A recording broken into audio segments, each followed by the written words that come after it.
திருவள்ளூர் மாவட்டத்தில் உள்ள டாஸ்மாக் கடைகளில் மதுபானத்தை எம்ஆர்பி விலையை விட 10 ரூபாய் கூடுதலாக விற்பனை செய்த புகாரில் 10 ஊழியர்கள் தற்காலிகமாக பணியிடை நீக்கம் செய்யப்பட்டனர்.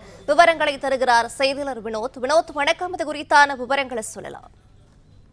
அரசு மதுபான கடைகளில் விற்கப்படும் இருக்கக்கூடிய டாஸ்மாக் மதுபானங்கள் அதை நிர்ணயிக்கப்பட்ட விலையை விட அதிக விலைக்கு விற்கக்கூடாது என ஏற்கனவே பல்வேறு எச்சரிக்கைகளையும் வலியுறுத்தலும் இருந்து வரக்கூடிய நிலையில் திருவள்ளூர் கிழக்கு மாவட்ட பகுதிகளில் நேற்று 10 கடைகளில் திருவள்ளூர் கிழக்கு மாவட்ட டாஸ்மாக் மேலாளர் ரேணுகா தேவி தன்னுடைய சக அலுவலர்கள் அதிகாரிகளை கொண்டு ஆய்வு நடத்தினார். அப்போது நடத்தப்பட்ட சோதனையில் நசரத்பேட்டை, பட்டாபுரம், ஆவடி, முகப்பேர் உள்ளிட்ட 10 கடைகளில் நிர்ணயிக்கப்பட்ட விலையை விட எம்ஆர்பி விலையை விட 10 ரூபாய் கூடுதலாக விற்கப்பட்டதாக அந்த நேரடி சோதனையில் தெரிய வந்ததை அடுத்து 10 டாஸ்மாக் கடை ஊழியர்கள் தற்காலிக பணியிடைக்கம் செய்யப்பட்டிருப்பதாக தகவல் வெளியாகி இருக்கிறது.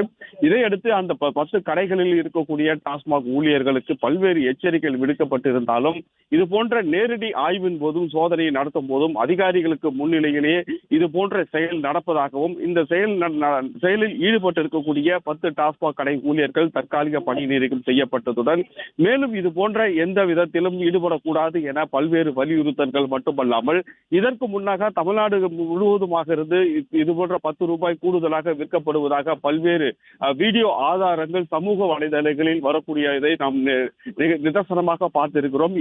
அந்த அளவில் இது போன்ற கடைகளில் ஈடுபட்டிருக்கக்கூடியவர்கள் நிர்ணயிக்கப்பட்ட அளவை விட, அதாவது விலையை விட அதிக விலைக்கு விற்கக்கூடாது என அதிகாரிகள் தரப்பில் இந்த உத்தரவானது பிறப்பிக்கப்பட்டிருக்கக்கூடிய அதே வேளையில் 10 டாஸ்மாக் கடை ஊழியர்கள் திருவள்ளூர் கிழக்கு மாவட்டத்தில் பணிபுரியக்கூடிய 10 டாஸ்மாக் கடை ஊழியர்கள் தற்காலிக பணியிடை நீக்கம் செய்யப்பட்டிருப்பதாகவும் தகவல் வெளியாகியுள்ளது. விவரங்களை வழங்கியமைக்கு நன்றி. பிளே ஸ்டோர் மற்றும் ஆப் ஸ்டோரில் இருந்து பாலிமர் செயலியை QR கோடு மூலம் பதிவிறக்கம் செய்யுங்கள். செய்திகளை உடனுக்குடன் பெறுங்கள்.